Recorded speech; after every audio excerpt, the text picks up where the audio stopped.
So the next we have to study is about the classification based on the source of generation basis. Okay.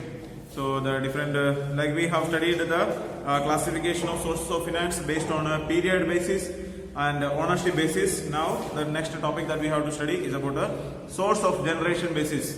Okay, how it is getting generated based on that. Another basis of categorization, the source of funds can be whether the funds are generated from within the organization or from external sources. Internal sources of funds are those that are generated from within the business. A business, for example, can generate funds internally by accelerating collection of receivables, depositing of surplus inventories and flowing back of its profit. The internal sources of funds can fulfill only limited needs of the business. So internal means that already existing shareholders, already the company is there and they have some members are there already, and from the existing members itself we are collecting the additional sources. So that is called as the internal sources. So the equity shareholders are there, or if some company is having sufficient amount of profit, making use of the profit for the future purposes. So that is the internal sources. Next is about the external sources. External sources of funds include those sources that lie outside an organization, such as suppliers, lenders and investors. When large amount of money is required to be raised, it is generally done through the use of external sources. External funds may be costly as compared to those raised through internal sources. In some cases, business is required to mortgage its assets as security while obtaining funds from external sources. Issue of debentures, borrowing from commercial banks and financial institutions, and accepting public deposits are some of the examples of the external sources of funds commonly used by the business organizations. So external sources means that the company, which is the people or the organizations outside the organization, okay, outside the company. So external factors or external people. So it can be like a bank, we are taking loan from a bank, so that they are not belonging to our company, they are belonging to some other institution, so we are taking, or if we are taking like a investment from the general public, sometimes we take a investment from the general public, issue new shares, so that is also there. Okay, so such a way we are taking, if taking money from any other financial sources, all these type of things comes in the category of external sources. So internal means within the organization, external means outside the organization. Okay, but internal sources are limited. We don't have much, like already shareholders are there, they have invested some money, they may not have more money to invest. So then it will be difficult, and the profit also, there will be only limited amount of profit. It is not that a huge amount of profit may not be there, and some profit, if we are getting, that profit has to be distributed to the shareholders. Some money anyhow they have to be given, otherwise the shareholders will not be happy. So we cannot keep on trusting on the internal sources. Sometimes the business may have to use the external sources also. And if especially big money is required, huge capital requirements are there, then external sources are only there. Then next we have to study is about the sources of finance, different sources. A business can raise funds from various sources. Each of the sources has a unique characteristics which must be properly understood so as to the best available source of raising funds can be identified. There is not a single best source of funds of all organizations. Depending on the situation, purpose, cost and associated risk, a choice may be made about the source to be used. For example, if a business wants to raise funds for meeting fixed capital requirement, long-term funds may be required, which can be raised from the form of owned funds or borrowed funds. Similarly, if the purpose is to meet the day-to-day requirements of the business, in short-term sources may be tapped. A brief discussion of various sources along with their advantages and limitations is given below. So when we study, when we have to think about the source of finance, we cannot say that this particular finance is the best one and this is not good one. Like that we cannot say. Okay. So or we can say which one can be used and which one should not be used. Each and every source of finance is having its own advantages as well as its own disadvantages. Okay. So it depends on the companies according to their requirement for what purpose we want to have the money. So like if you ask if somebody is there, so like if you ask to some people, then like if you want to make a house, so how will you make money? Then we say like we take loan. But imagine that if you are not having a limited regular income, and you are not you see, like if you are a government employee, and or if you are, even if in your private job, your job is secured, and you know that you are regularly you will be getting the salary, whatever may be the situation. In such a situation, if it is there, then taking a bank loan is somewhat okay. But if you are running a shop, or if you are doing your own business, and you don't know that every month, the monthly expectation, you cannot trust your income. It's like in 1 month you may take like 1 lakh rupees, you may make it. Next month only 10,000 will be there. Next month some 5,000 will be there. Next month 2 lakh will be there. So if such a situation is there, any regularity of income is not there, then taking a bank loan is very much heavy risk. You know, so like once if you take a bank loan, and imagine that you are supposed to pay 25,000 rupees per month, and in this month your total income is only 10,000, then how will you pay the interest? But if you are having, like if you are having some 40,000 rupees as a salary, and regular salary is there, and you are taking some 20,000 as loan, then every month you can pay the loan. There is no any issue. You know, so there is so depending on the situation, only we can say that which source will be better. Okay. So in the case of a company also, we cannot say that this particular method of taking finance will be better, or this one only should be used. Okay, so different sources are there, and each source has got its own advantage as well as its own disadvantage. So we have to study one by one in detail. Okay, so first we have to study is about the retained earnings.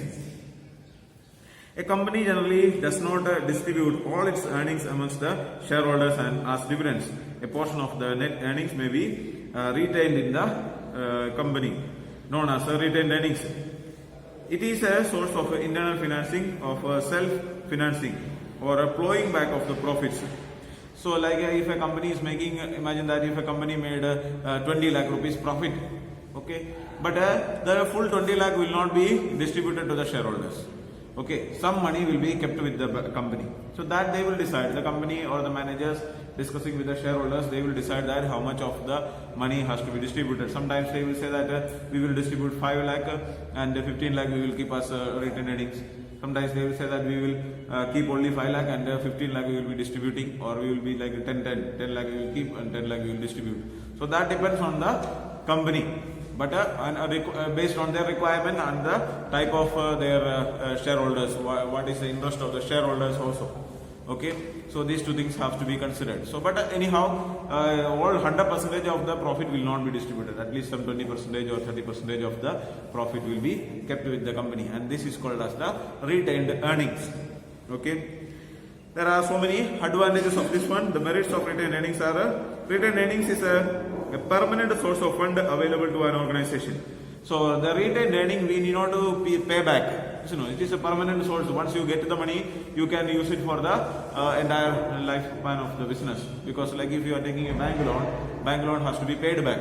But this one, if you use the retained earnings, we need not to pay back. It's already the money of the company itself. So there is no need of giving to anybody. So it can be used for as a long-term use. It does not involve any explicit cost in the form of interest, dividend, or a flotation cost. So like for a flotation cost means that for bringing in the capital or bringing the capital we need to spend some money. So that kind of cost is not there, or any explicit cost is also not there, like we need not to pay any interest for using that money. Any other additional problems are not there, any interest or dividend or anything, any type of extra payment we need not to pay. Okay, so that is another benefit. As the funds are generated internally, there is a greater degree of operational freedom and flexibility. So this money is already created internally. It is an internal source. So the owners can make use of this money for any purposes. There is no need of any, like you should use only this money for only this purpose. Like imagine that if you are taking a bank loan, and if you are taking a bank loan for constructing a building, and if you are taking like 10 lakh rupees for making a building, so they will allow this money to be used only for the purpose of making building. And in between, if you want to purchase a machinery, and you thought that 5 lakh you will spend for making building, and 5 lakh you will spend for purchasing machinery, then the bank will say no. You know, because this money you have taken for making the building, so you can use only for making. But retained earning is not like that. So retained earning, you are taking 10 lakh rupees is there, retained earning is there, and you thought of making building with this one, But while you start making the building, you find that the purchasing of machinery is more important. So you can use it for purchasing machinery because there is no any kind of restrictions are not there. So you can use it according to our will. It enhances the capacity of the business to absorb unexpected losses. See, like if we use this money, then next year if the company is making loss, then we can make use of this money for facing this loss. Okay, so it is can be used for facing the loss. It may be lead to increase in the market price of the equity shares of the company. So see, like if a share, imagine that if we keep purchase, if I sell a share for 100 rupees and the value of share is 100, but if the company made 5 rupees profit for one share, and if that money is added with the profit or the equity share capital, then that money is added with the capital amount. Okay, so the value of this share will become 105 rupees. You understand? So this will automatically lead the value, increase the value of the stock market, the share market. The value of the shares will be increasing. So this will lead to increase in the value of the shares. But there are some limitations for this one. Retained earnings as a source of funds has the following limitations. Excessive flowing back may cause dissatisfaction among the shareholders as they would get lower dividends. See, like imagine that if you are using more amount of money, if you 20 lakh rupees profit company made, but only 2 lakh rupees is distributed among the shareholders.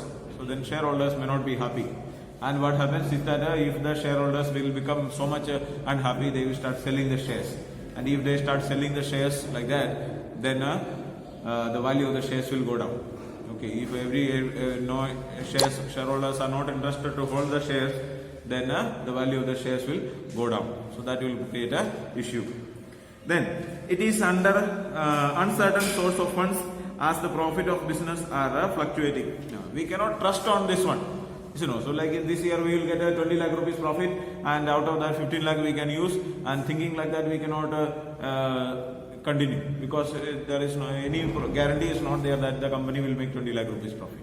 If it is there, then we can use it, but we cannot trust on this one. Okay, so it is not necessary like we expected, like up to the last month we are expecting that things are there. So suddenly like this corona came and everything locked down, so we could not do any business. Then what happens? The business will be going in loss. Until that time we are in no profit, and we expect that 20 lakh rupees profit will be there.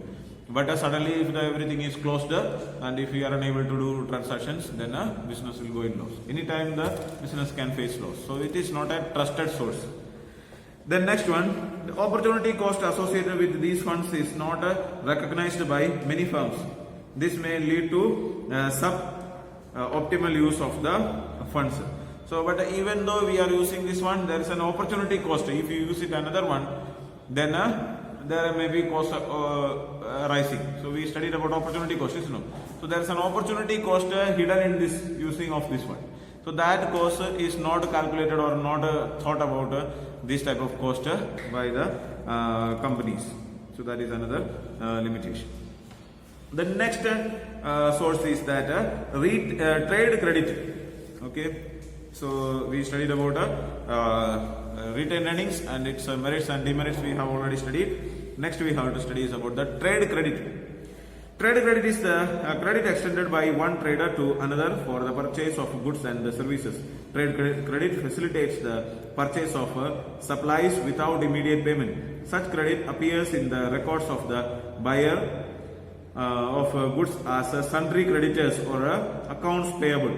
Trade credit is commonly used by business organization as a source of short-term financing. It is granted to those customers who have a reasonable amount of financing standing and goodwill.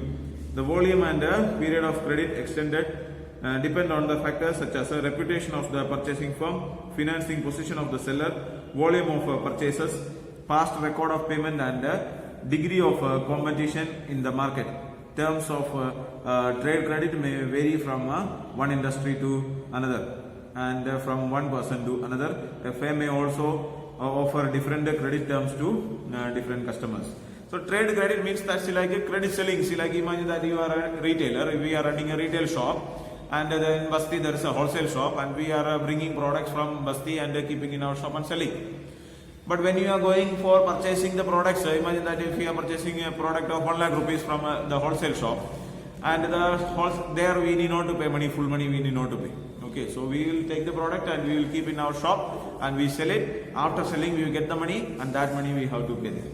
Okay, so if it is taking 1 month time for selling this product, the company will give 1 month credit time. Okay, so this is called as a credit. That is called as a trade credit. So they, in their company, they will make it as like a sundry creditors. They will make it into sundry creditors or accounts payable.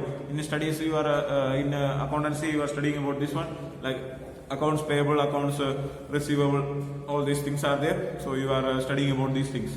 You know. So in accountancy, we will be treating this one based on the characteristics of this. So we consider as like we sold the product to the particular customer, and we will get the money back after some time.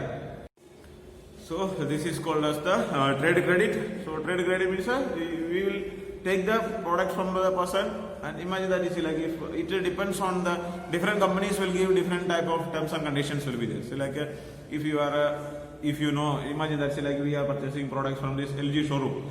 We are purchasing, like if we purchase TV or washing machine or anything like that, they will give us credit because they know that we are from a Little Flower School and we are being here and we have a regular income.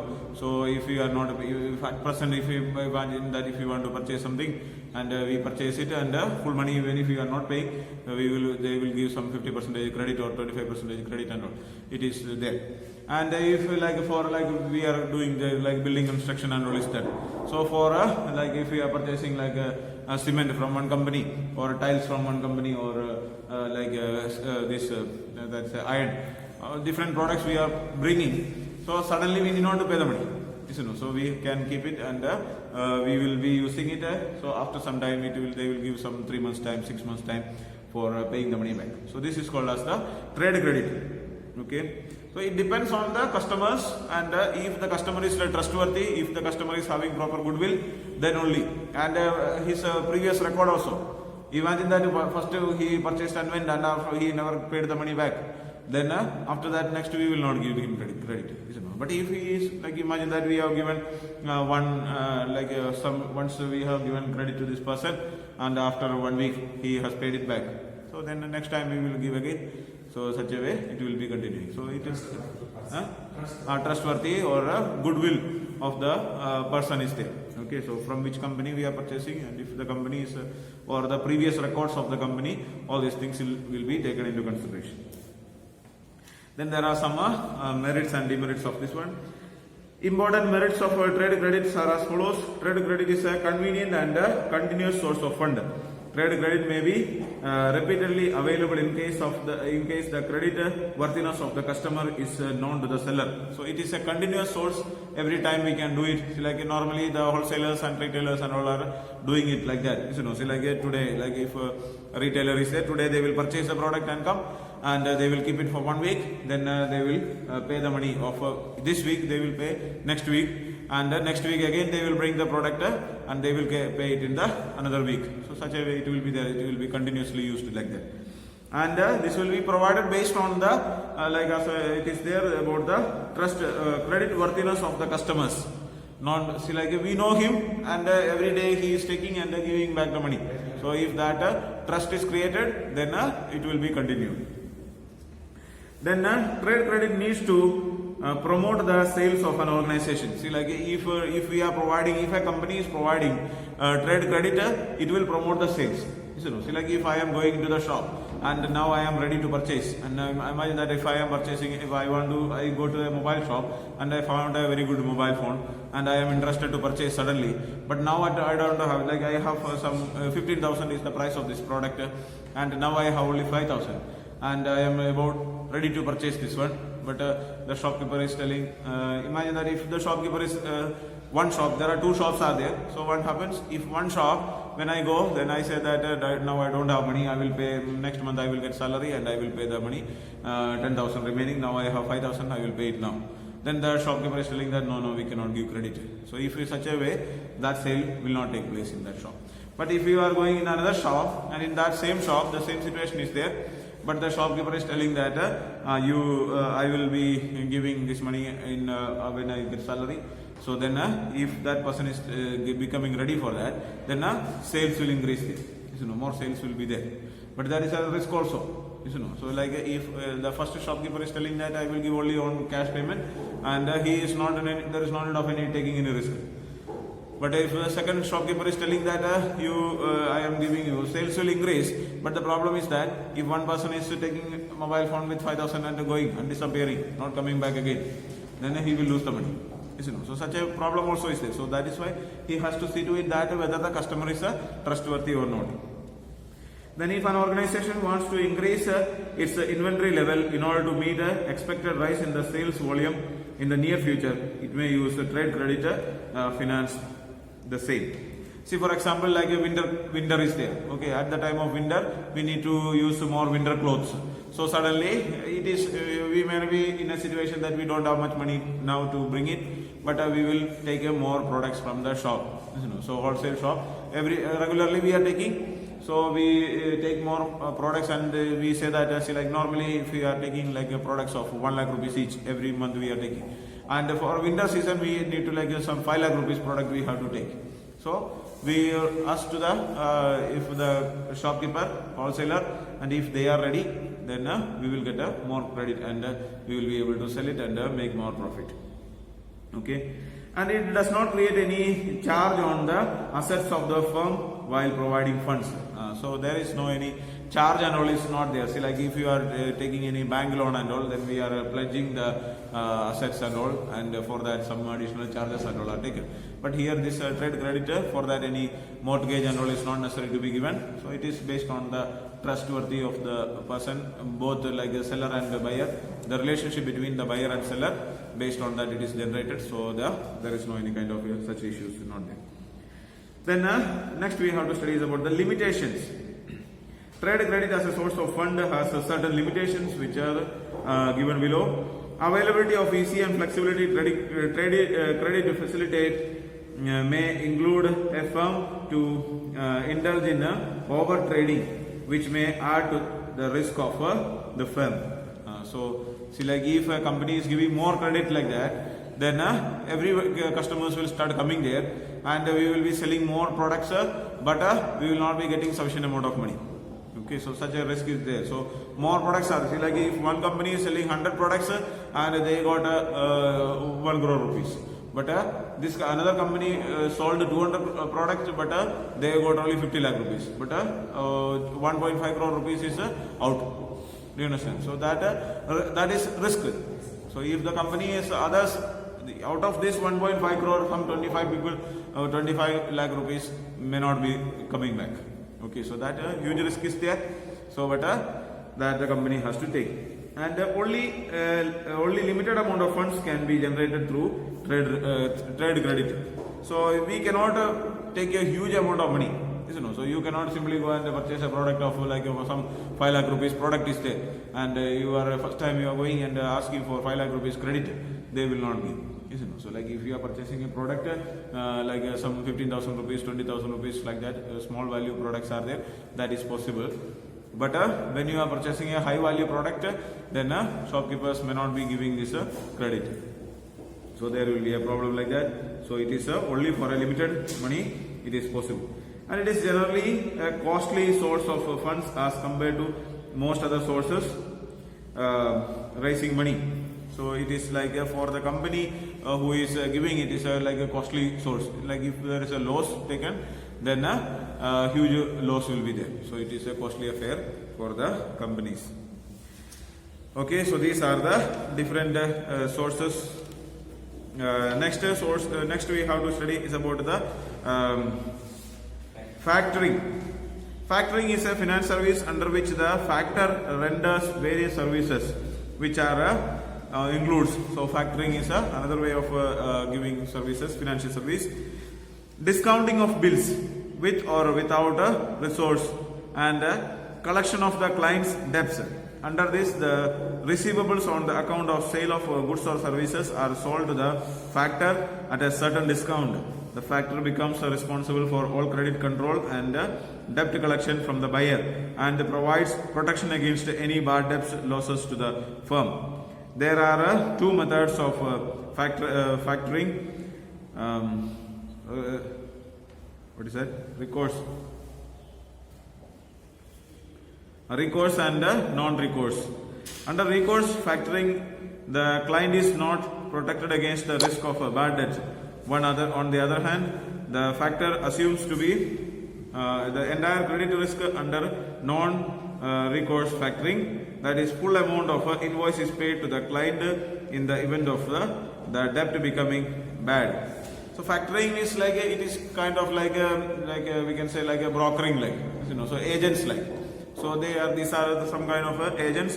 They will work as an intermediary, so like we have to collect this. It is just like banks and all are providing this type of facilities. So like imagine that like a credit cards. Imagine that if you are having a credit card.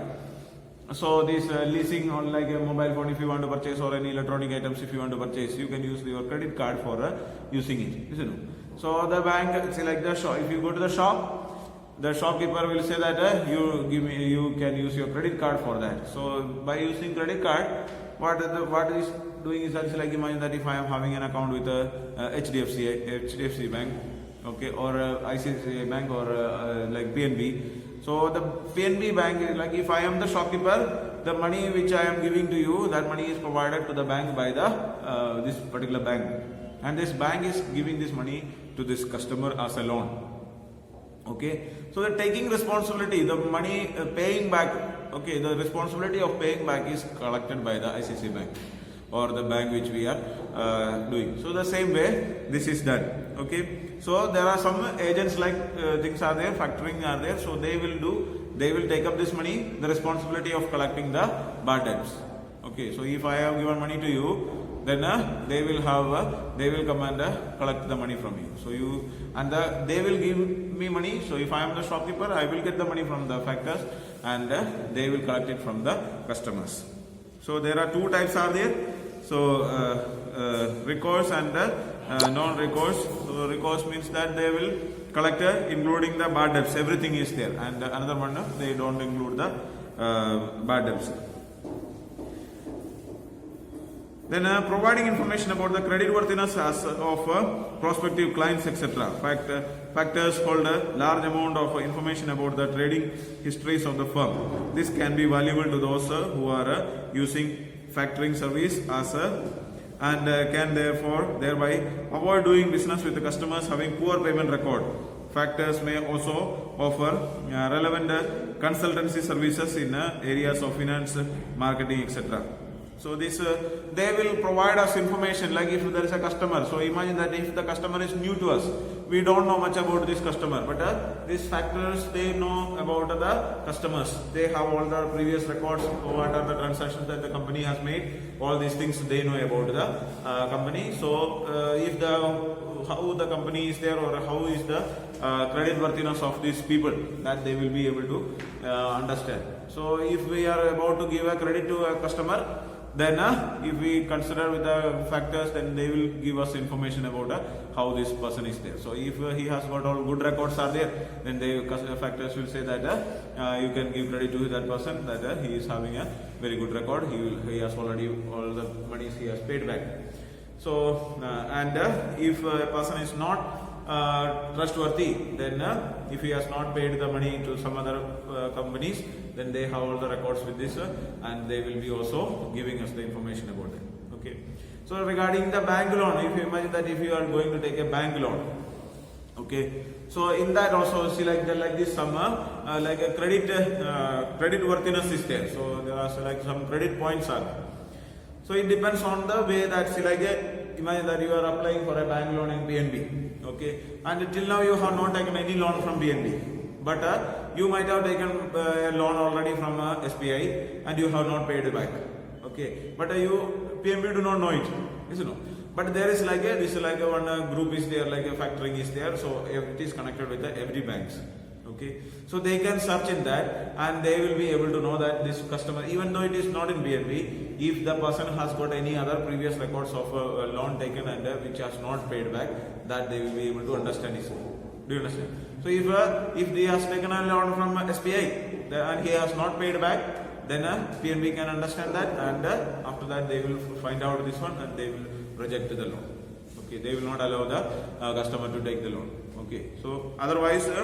So the previous records are there. Even if we are taking a loan from new bank, then also they will be able to know about this. That means if we have taken loan already from that bank, then we both are taking that loan. Then means if we have not paid the previous loan and if we ask another bank, then they will not pay. No, they will not give.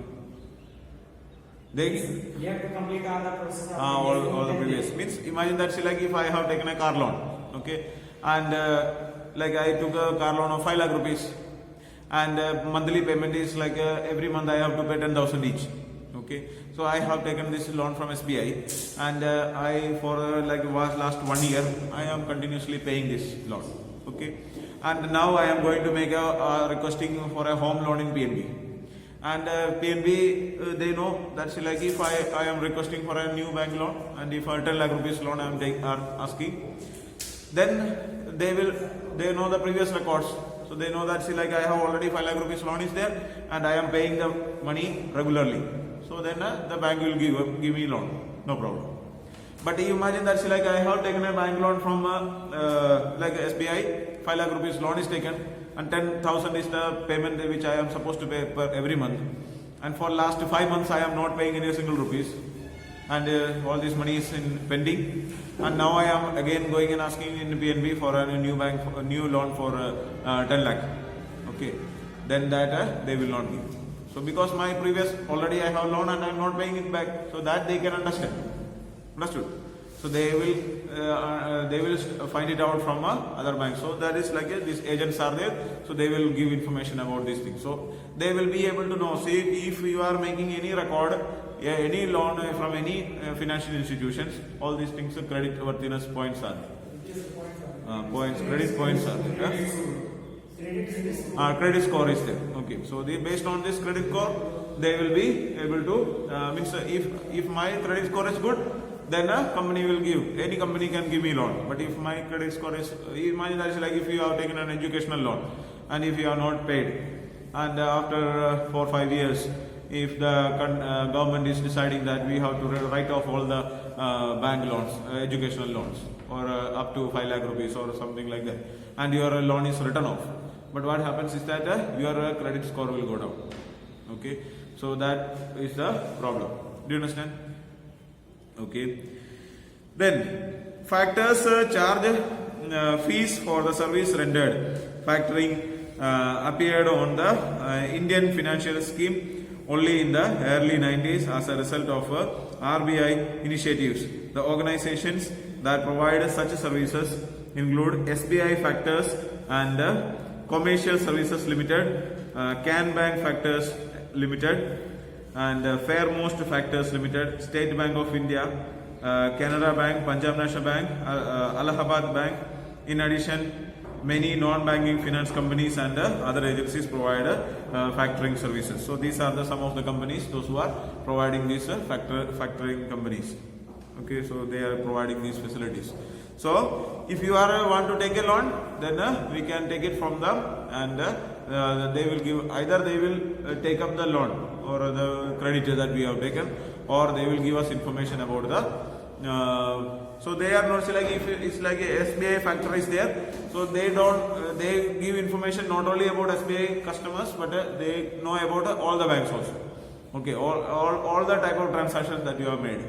So you see, like you will have imagine that if you start a company, if you want to start a company, you have to make a current account, and you will also have a PAN number is there. So for a company also, GST number, PAN number, all these are there. All these are interconnected. So you can if you cannot take any bank loan or any like when you are making a bulk purchase, so all numbers has to be given. So such a way they will be able to find out all the details. Okay. Okay, the remaining portion we study in the next class.